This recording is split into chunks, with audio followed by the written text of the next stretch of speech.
वज़ीर-ए-आज़म नरेंद्र मोदी ने video conferencing के जरिए नेशनल चिल्ड्रन अवार्ड जीतने वाले बच्चों के साथ खिताब किया। उन्होंने इन बच्चों के साथ बातचीत की और तबादले ख्याल किया। मुख्तलिफ जुमरों के तहत प्रधानमंत्री राष्ट्रीय बाल पुरस्कार के लिए मुल्क भर से 32 दरख्वास्त दहंदगान का इंतखाब किया गया है। इस साल 32 बच्चों को आर्ट, कल्चर, इख्तिरा, तालीम, समाजी खिदमत के शोबे में बेहतर काम करने पर मुंतखब किया गया है। बंगलुरु से सैयद फतीन अहमद को वेस्टर्न क्लासिकल पियानो में बेहतर कारकर्दगी के लिए अवार्ड से नवाजा गया। को दिए जाने वाले इस पुरस्कार में 1 पदक, 1 लाख रुपए की राशि और 1 प्रशस्ति पत्र दिया जाता है।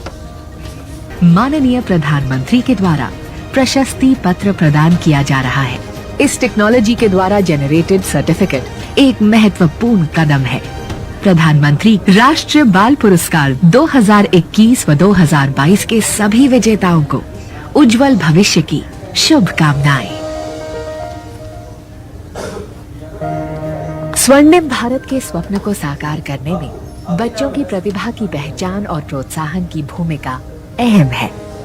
माननीय प्रधानमंत्री नरेंद्र मोदी जी की इसी सोच से प्रेरित महिला और बाल विकास मंत्रालय द्वारा 2018 से आरंभ हुए प्रधानमंत्री राष्ट्रीय बाल पुरस्कार का लक्ष्य उन बच्चों को सम्मानित करना है जिन्होंने आसानी को भूलकर साहस को चुना, अपनी नई सोच से नया कुछ बुना,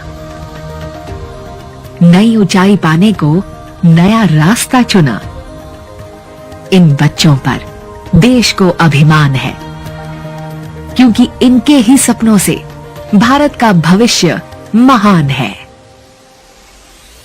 नवाचार, वीरता, शैक्षिक उपलब्धि, समाज सेवा, कला और संस्कृति, खेल। राष्ट्रीय बाल पुरस्कार इन 6 श्रेणियों में बच्चों की उत्कृष्ट उपलब्धियों के लिए दिया जाता है। 5 से 18 साल के बच्चों को दिए जाने वाले इस पुरस्कार में 1 पदक, 1 लाख रुपए की राशि और 1 प्रशस्ति पत्र दिया जाता है। विजेता बच्चों के स्वास्थ्य की सुरक्षा को प्राथमिकता देते हुए इस वर्ष ब्लॉकचेन टेक्नोलॉजी की मदद से 2021 व 2022 के पुरस्कार विजेताओं को माननीय प्रधानमंत्री के द्वारा प्रशस्ति पत्र प्रदान किया जा रहा है। मास्टर सईद फतीन अहमद, उम्र 13 वर्ष, Bengaluru urban, Karnataka, western classical piano वादक। इस क्षेत्र में कई राष्ट्रीय और अंतर्राष्ट्रीय पुरस्कार जीते हैं। बीजेपी के तर्जुमान संबित पात्रा ने प्रेस कॉन्फ्रेंस की